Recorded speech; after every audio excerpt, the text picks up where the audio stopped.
En serio, cosecharon jóvenes inocentes por todo el país para ponerles botas al revés.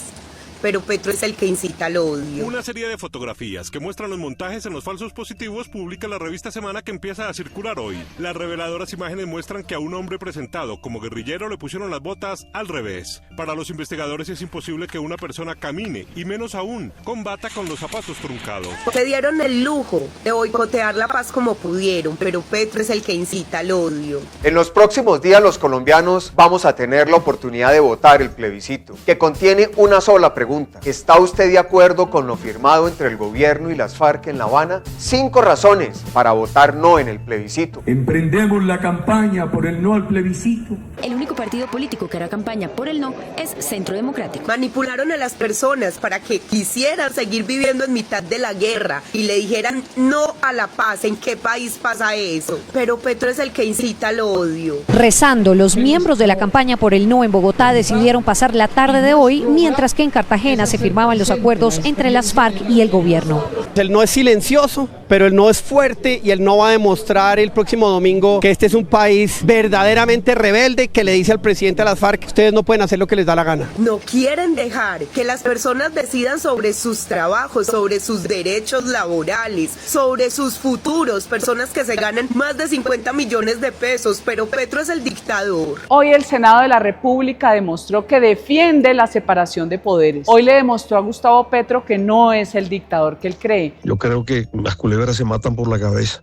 y yo no creo que haya otra posibilidad de tratar de revivir un cadáver. No les vamos a permitir dilapidar 800.000 millones de pesos en una campaña politiquera con la plata de los colombianos. Se han metido con su vida privada, con su vida sexual, con su vida familiar. Le amenazan constantemente a sus hijos. Pero Petro es el que le tiene que bajar el tono al discurso. A mí me parece que el respeto a la familia es fundamental. El respeto no solamente a su esposa, a sus hijos, a la familia, al país. Eso fue asqueroso, fue asqueroso. Yo no les puedo llamar de otra manera. Asqueroso, qué mal ejemplo, qué suciedad, qué vida tan sucia. Sí, fue una evidente falta de respeto a la primera dama. Porque todo pasó como de agache. Hubo una orden. No. Yo tomé mi decisión porque me parecía tan asqueroso, tan sucio, tan bajo, tan degradante.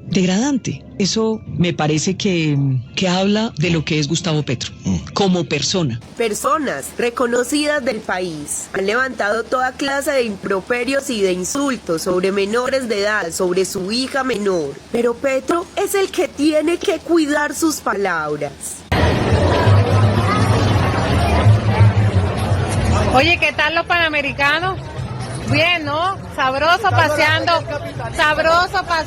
quejarse del capitalismo. Yo no quiero contigo nada porque yo a ti no te estoy diciendo nada.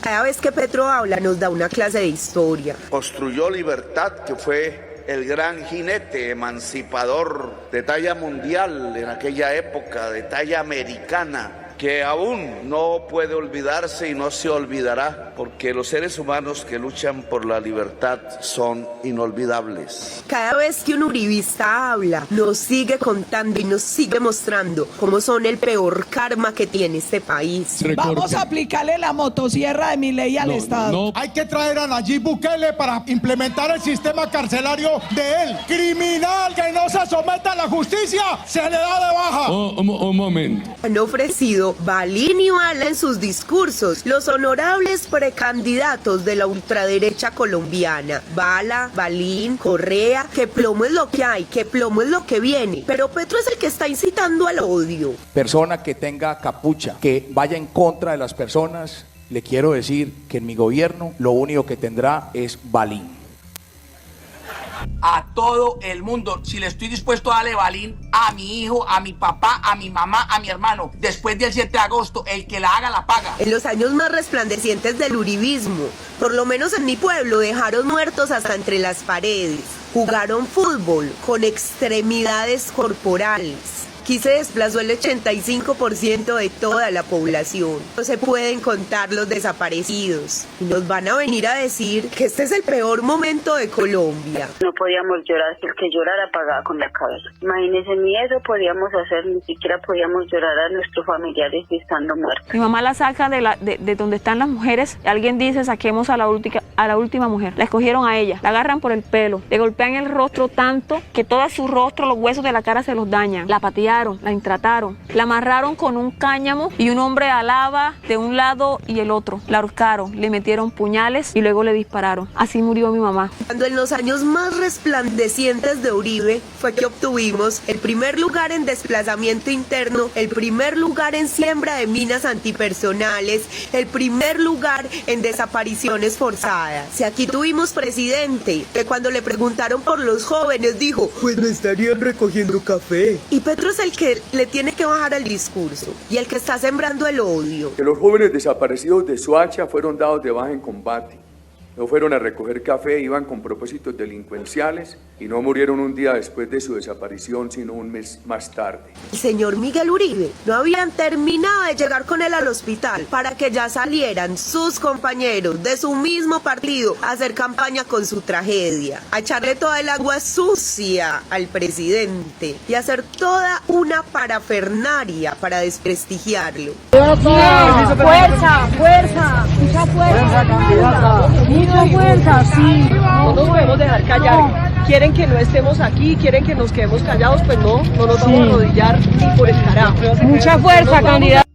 Colombia no se arrodilla, ahora tenemos que ser más fuertes que nunca, más valientes que nunca y alzar nuestra voz sin complejo. Así que a quién le convenía ese atentado. Son la ultraderecha colombiana, que obran muy mal en cada paso que dan, en cada palabra que emiten. ¿Saben qué es lo que más impotencia me causa? No que ellos se comporten así, porque sabemos que son lo peor que le pasó a Colombia. Lo que da mucha impotencia es que todavía existan personas en Colombia que se dejen manipular con esos discursos de odio de la ultraderecha colombiana, que se dejen manipular tan fácil, que conozcan tan poco la historia de su país. El uribismo, el centro democrático, la ultraderecha colombiana, la ultraderecha del mundo son un peligro inclusive para sus propios integrantes.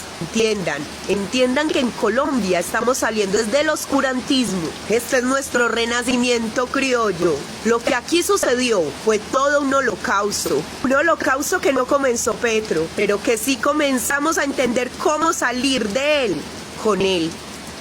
Convivir con la derecha ha sido bastante difícil en Colombia. Bajo el mandato de Guillermo León Valencia, el abuelo de Paloma Valencia, se crearon las FARC y el ELN. Bajo el mando de Carlos Lleras Restrepo, abuelo de Vargas Lleras, se creó el EPL. Bajo la presidencia de Alfonso López Michelsen surgió el M19. Bajo el mandato de Misael Pastrana, padre de Andrés Pastrana, surgió Pablo Escobar. De hecho, el rapto de Andrés Pastrana fue el primer secuestro político en Colombia. Más tarde, bajo las narices de César Gaviria, Escobar hizo y deshizo. En la presidencia de Ernesto Samper Pizano aparecieron las autodefensas de Castaño, y durante la presidencia de Álvaro Uribe Vélez surgió el Clan del Golfo, y son estos mismos expresidentes los que hoy quieren supuestamente salvar a Colombia, pero durante sus décadas de mandato no entregaron sino la creación de más y más grupos al margen de la ley. Según el libro Tomas y Ataques Guerrilleros, las incursiones guerrilleras que se dieron entre 1965 y 2013, cuando estos señores fueron presidentes, registraron estos datos: 609 incursiones fueron tomas de poblados y 1146 correspondieron a ataques a puestos de policía. Veamos un ejemplo de lo que la prensa titulaba durante sus mandatos: Simacota fue tomada durante 3 horas por la Horda Bandolera de Liberación Nacional, causando 5 muertes. La nota se publicó el 8 de enero de 1965. En la presidencia del abuelo de Paloma. Todos los departamentos durante esos 48 años fueron golpeados mientras los presidentes se convirtieron en solo testigos. En este mapa puede ver las incursiones guerrilleras que nos dejaron imágenes como esta, la marcha del ladrillo para reconstruir a Granada, quien había sido víctima de una toma que destruyó cerca de 250 viviendas y dejó 5 policías y 18 civiles muertos, o como esta otra imagen del desfile de 23 campesinos asesinados por las autodefensas en 1998 durante la presidencia de Andrés Pastrana. Sus presidencias fueron desastrosas. De hecho, si solo miramos los datos de las masacres en las presidencias de Julio César Turbay, Belisario Betancur, Virgilio Vargas, César Gaviria, Ernesto Samper, Andrés Pastrana, Álvaro Uribe y Juan Manuel Santos, encontraremos 1166 masacres de paramilitares, 343 de guerrillas, 295 de grupos armados no identificados y 158 de la fuerza pública. Según Justicia y Paz, solo hasta 2012 estos presidentes habían dejado un saldo total de 25.757 homicidios. No hay que olvidar que estos señores ya gobernaron y tenían al país en llamas. Durante sus gobiernos de derecha asesinaron a 1.227 líderes comunitarios, 1.495 militantes políticos, 685 sindicalistas y 74 defensores de derechos humanos. En este mapa construido con datos desde 1980 a 2012 puede observar en un gris claro los municipios críticos en donde habían más de 30 asesinatos selectivos, y como puede ver gráficamente era en casi todo el país. Nos preguntamos qué tan malo tenía que ser un presidente para permitir que 46 municipios registraran más de 500 muertes violentas. ¿Qué presidente debemos tener en la Casa de Nariño para que el propio ejército asesine al pueblo, como lo ocurrido en San José de Apartadó el 21 de febrero de 2005, donde 8 personas entre adultos y menores de edad fueron asesinadas por miembros de la Brigada 17 del ejército y paramilitares del bloque Héroes del Tolobá? ¿Quién era el presidente cuando lanzaron un cilindro bomba que causó la muerte de 79 personas al explotar en una iglesia donde se refugiaban incluso mujeres, niños y niñas? Esos mismos incapaces son los que hoy dicen que quieren recuperar al país, y peor aún, personas extranjeras que no han vivido lo que la derecha permitió se atreven a decir esto. ¿Por qué seguimos fingiendo que es posible convivir con los zurdos? No es posible. Ellos odian la vida, la libertad y la propiedad. Ellos son destrucción, caos y empobrecimiento. No son ciudadanos, son enemigos. Es hora de asumirlo. Por lo que la cuenta Alejandra le respondió: ¿por qué seguimos fingiendo que es posible convivir con los de derecha? No es posible. Ellos odian la vida, la libertad, propiedad, se roban baldíos, trafican estupefacientes, asesinan líderes sociales, se reeligen indefinidamente, tuercen la constitución, asesinaron 6.402 inocentes para subir el rating del peor gobierno que haya existido. Ellos son destrucción, caos y empobrecimiento. No son ciudadanos, son enemigos. Es hora de asumirlo. Solo agregué ciertas verdades a su discurso facho. Me quedó lindo. ¿Verdad, pelele? La congresista Mafe Carrascal también le respondió: absolutamente contradictorio lo que dice. Nos quiere eliminar, pero somos nosotros los que odiamos la vida y la libertad. Hora de asumirlo. ¿En qué mundo vive? Por ejemplo, en Colombia nos han exterminado, nos han perseguido, nos han llevado al exilio, nos han asfixiado jurídica y mediáticamente. No sé si lo suyo es mezquindad o estupidez. Y la concejal de Cali, Ana Erazo, también le respondió: ¿cuál nosotros? Usted vive en una realidad alterada. Usted ni siquiera tiene un nosotros. Usted vive en Buenos Aires. ¿Cuál nosotros? La realidad social y política de Buenos Aires la va a correlacionar con la misma del norte del Cauca o lo que pasó hoy en Bogotá. Ridículo. Respete. Es obvio que usted está avivando un fuego y una indignación, llevándola al exterminio y al odio, para después acusar a la izquierda de generar odio. Todo un circo de narrativas. Aquí quienes hoy usted es cercano en Colombia, seguramente ve con gran complacencia que usted les haga el favor de generar odio e indignación en un hecho que hoy tiene al país es unido en el rechazo y la búsqueda de reconstruir este país que desde 1964 se viene matando semana tras semana. Ridículo, ignorante, irresponsable, impresentable y sobre todo ensobrado. Pero el tema era demasiado grave, es que cuando estamos hablando de centenares de muertos, es primero desaparición forzada, delito de lesa humanidad, en miles de casos. Así aprecia el último número de esta semana trae el caso de un soldado a quien le obligaron a recoger su hermano cadáver sin saber que era su hermano. Hay testimonios en la fiscalía de personas que dicen que soldados que veían en ciertas guarniciones cómo llegaban muchachos de camiones, los bajaban, después los subían en camiones, se oían disparos. Si los casos son 2000, no sabemos realmente la cifra exacta, pero estamos hablando de miles. Pues estamos hablando de desaparición forzada en forma sistemática, estamos hablando de ejecuciones que a nivel mundial se llaman extrajudiciales, pero aquí tenemos que decir que son simples ejecuciones. Estamos en estado de indefensión, estamos hablando de que al ser sistemática esta muerte de inocentes, es un crimen contra la humanidad. María José Pizarro anunció acciones legales en contra de JP Hernández por hostigamiento, pues esto había mencionado la congresista. Yo creo que lo que estamos es ante un tergiversador profesional. Lo que hace el senador siempre es utilizar las palabras, tergiversarlas, editar rostros, editar caras, editar palabras y coger las palabras de uno a su acomodo. Y es que JP había utilizado este titular de Blue Radio para decir que Pizarro no quería bajarse el sueldo. Año 2019. Esto es en el medio Blue Radio y el titular dice: la congresista, refiriéndose acá a María José Pizarro, se declaró en contra de la propuesta de reducir el salario de los congresistas.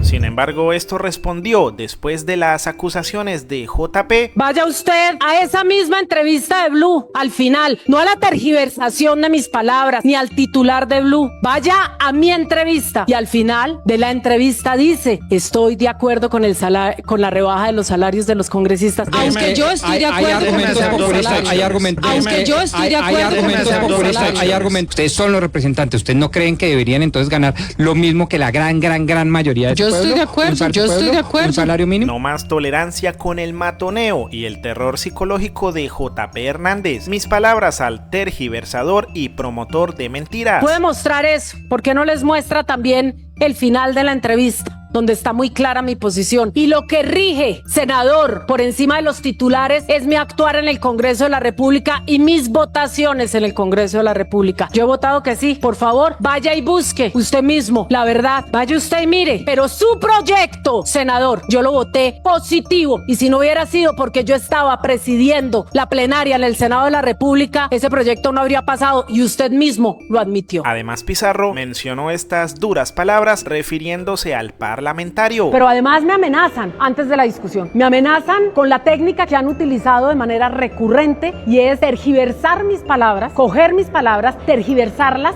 para presentar un argumento falaz. Eso se llama violencia política. Yo pedí en la denuncia que presenté, en la queja que presenté en la Comisión de Ética, que nunca va a prosperar porque el senador Pulido es el presidente de la Comisión de Ética, una orden de alejamiento de ese señor hacia mí. No quiero que ese señor se dirija a mí por fuera del debate parlamentario, porque lo único que hace es violentarme, lo único que hace es gritarme, lo único que hace es tergiversar mis palabras, lo único que hace es presentar argumentos falaces para argumentar su violencia, para justificar su violencia, y no es la primera vez. Incluso esto denunció en medios de comunicación y en el propio Congreso. Él no solamente se ha ensañado conmigo a título personal, sino con otras mujeres del pacto histórico en una actitud claramente misógina. Parece que él odiara a las mujeres. Cuando él le da retweet a unos posts que dicen que se la hundan a María José Pizarro y toda una serie de trinos en ese sentido, pues por supuesto eso tiene una clara connotación sexual, o no sé él cómo entiende el lenguaje castellano. Tengo que decir que rechazo profundamente el hecho de que usted haya servido de plataforma para difundir o para propiciar mensajes de odio que he leído y de rechazo horribles, repugnantes. Yo sinceramente hubiera querido unas disculpas, sí, tal vez. Y cuando uno repostea un hashtag que dice @Pizarro Mariajó, se la hundieron, pues ustedes se imaginarán la cantidad de mensajes que vienen después. La revolcaron el chunchullo a la bandolera. JP no se quedó callado y también inició procesos legales en contra de la senadora. Nosotros estamos aquí en la Corte Suprema de Justicia y me encuentro con mi abogado defensor, el gran abogado Holman Ibáñez, con quien vamos a defendernos de acusaciones calumniosas, injuriosas, temerarias. Primero, la senadora María José Pizarro ha dicho que yo incité para que abusaran sexualmente de ella. Falso, mentira. Hemos denunciado a esta senadora en la Corte Suprema por injuria. No hay ningún temor, no hay ningún miedo, sino que por el contrario yo creo que esto obrará para bien, para que el país no solamente conozca quién dice la verdad y quién miente, sino que también para que la justicia le dé a cada quien lo que se merece. Sin embargo, el resultado de aquellas diligencias fue un mutuo acuerdo entre los congresistas. En razón de la diligencia de conciliación que se llevó a cabo ante la Sala Especial de Instrucción de la Corte Suprema de Justicia, con el ánimo de aportar a la solución de los conflictos a través del diálogo y la legalidad, y con el firme propósito de enviar un mensaje al país, manifestamos lo siguiente. Yo, la senadora María José Pizarro Rodríguez, ofrezco disculpas al senador Jonathan Ferney Pulido Hernández, quien no tuvo la intención de incitar a que yo fuera abusada sexualmente y que consignó en la querella presentada en mi contra.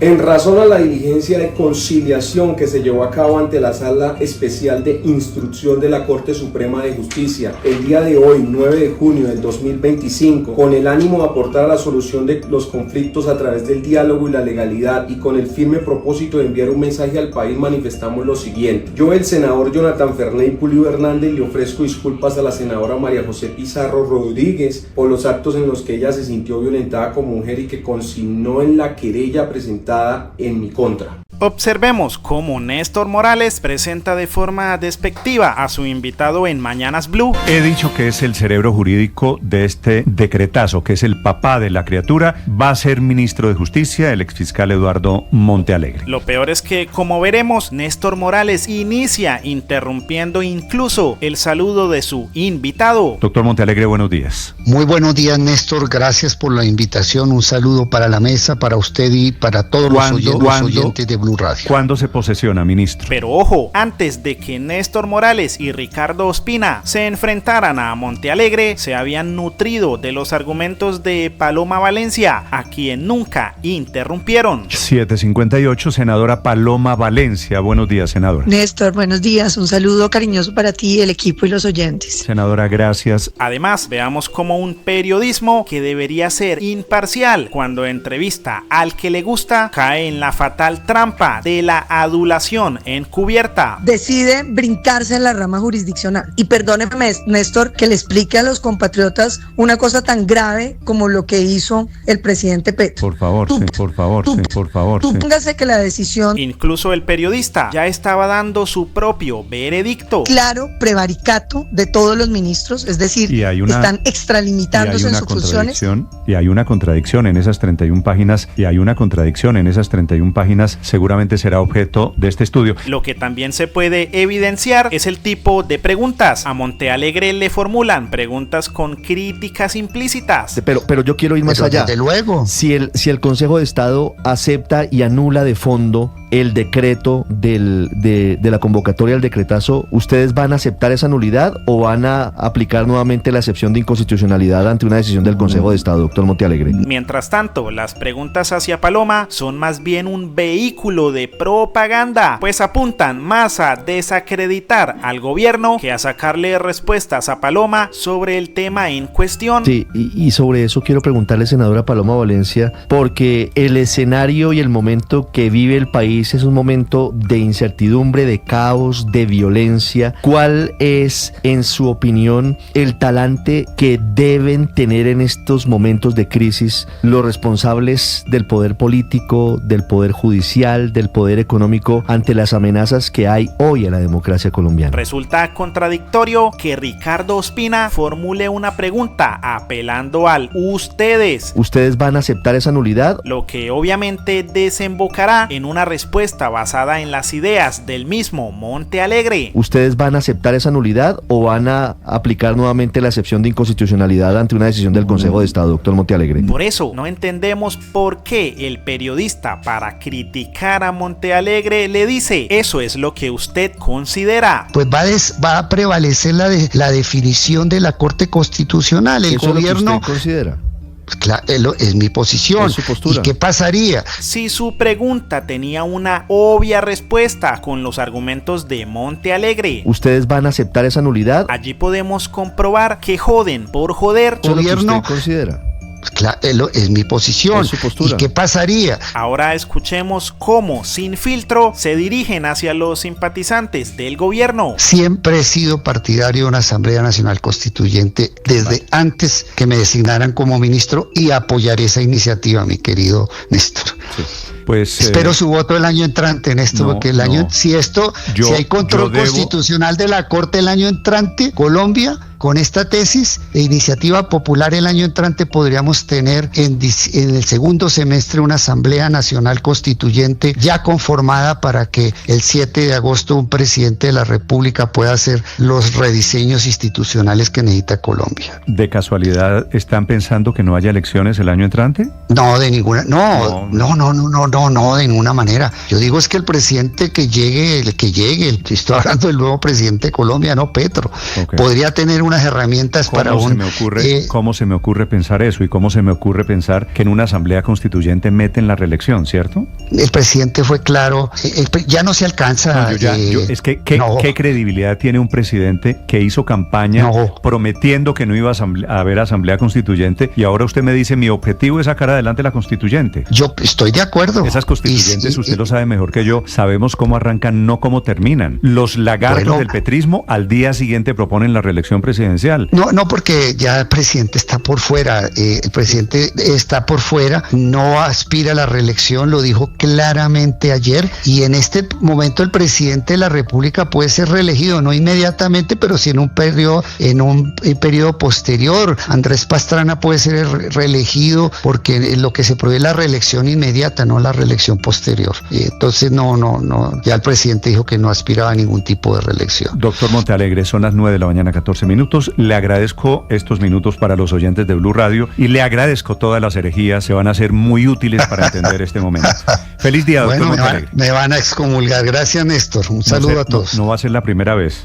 Chao. Hasta luego, Néstor. Muy amable. Adiós. Por ello, Alejo Vergel escribió: lagartos petristas, el año entrante piensan no convocar elecciones, buscan la reelección, entre otras son las frases de Néstor Morales llamando al pánico y al rencor en entrevista con Montealegre, palabras peligrosas y llenas de odio difundidas ante miles de personas. Lo peor es que esto fue lo menos agresivo que dijo el periodista en dicha entrevista. No dejaban a Montealegre explicar sus argumentos jurídicos para que no quedara claro lo de la consulta. Néstor y Ricardo no tenían idea de lo que estaban hablando y les soplaban por chat, y aún así se atrevían a contradecir con pendejadas que ni entendían sobre el decreto de consulta popular. Sobre la constituyente, el presidente Petro manifestó que era una herramienta, pero ni Montealegre ni el mandatario anunciaron que se haría definitivamente, como ya lo está diciendo Blue Radio y Semana. Si no les gustan los planteamientos del Ministerio de Justicia, pues debatan y contradíganlo en derecho y con argumentos, pero lanzar insultos, odio y referirse de forma agresiva contra el pueblo no es periodismo. Después dicen que el problema son los influenciadores que odian y lloran en la entrada de la Fundación Santa Fe. Pendejos.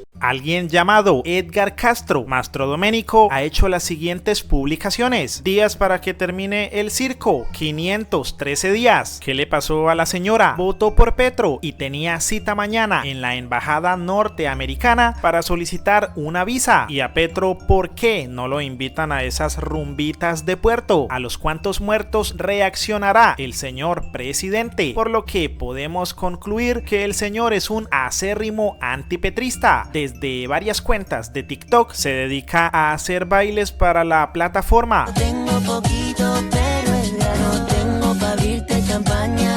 Aunque es poco lo que yo te ofrezco, todo lo que tengo es tuyo. Y no solo bailes, también video memes para las redes sociales. Allá tenemos a Kowalski, es el cerebro de nuestro equipo. Di algo brillante, Kowalski.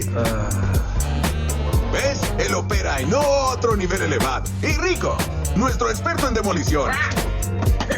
Rico destruyó esa silla por simple diversión, sin ninguna razón.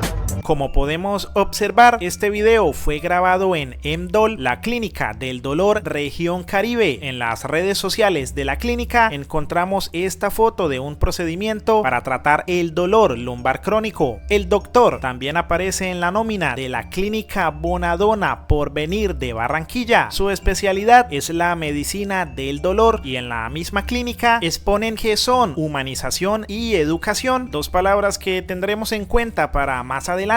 Por ahora leamos lo importante que es la humanización para la clínica. Es tanta que cuentan con un programa institucional de humanización con un enfoque hacia el paciente, sus familiares y colaboradores, con lo que pretenden garantizar humanización física, social, emocional y espiritual. Según su código de buen gobierno, cuentan con los valores de sensibilidad, respeto, lealtad, honestidad y responsabilidad. También debemos tener en cuenta que dentro de sus políticas de conducta para los colaboradores está la de abstenerse de realizar comentarios o emitir conceptos o transmitir información que de alguna manera afecte los intereses de la compañía. El doctor también, según su perfil de LinkedIn, tiene experiencia en Misericordia Clínica Internacional, en donde en el Centro de Neurociencias encontramos a este otro señor, quien es especialista del servicio de neurocirugía de columna llamado Salvador Matar Díaz. En esta clínica también resaltan valores como la humanización y la integridad, pero no sabemos qué pasó porque las cuentas de TikTok y de Instagram del doctor Edgar Castro desaparecieron, y tal vez tenga mucho que ver con este video publicado desde su cuenta de TikTok.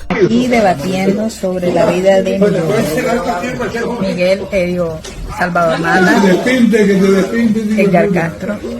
Ajá, pero ven, dinos, entonces, ¿qué opinas? ¿Tú qué opinas, Mata? Yo digo que los 3 primeros días no es un edema fatal del cerebro, se va a recuperar un poco, pero va a quedar con secuelas grandes.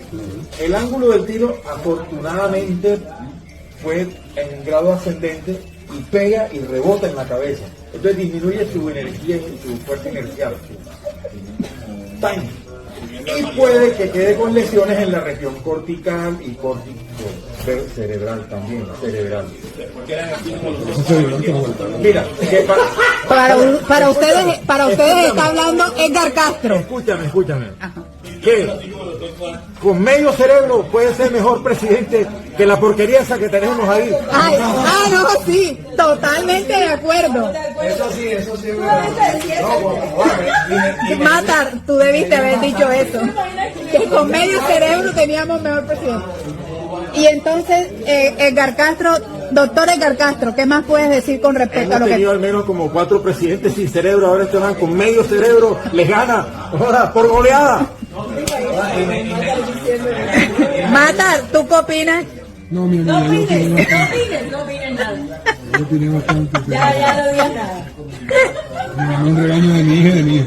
Por este deshumanizado comportamiento, Marce Portilla comentó: lamentable esta conversación de profesionales de la salud, una burla al senador y un irrespeto al presidente. Los que no son odiadores, pero sí son. Aclaramos que según un comunicado de la Fundación Santa Fe, donde fue atendido Miguel Uribe, el video no fue grabado en sus instalaciones. Sin embargo, el mismo doctor Salvador Matar ha dado estas declaraciones declaraciones sobre el estado de Miguel Uribe. El daño que produjo el proyectil en su recorrido, entrando por el lado izquierdo y pues estallando dentro del cerebro, afectó a unas zonas muy importantes.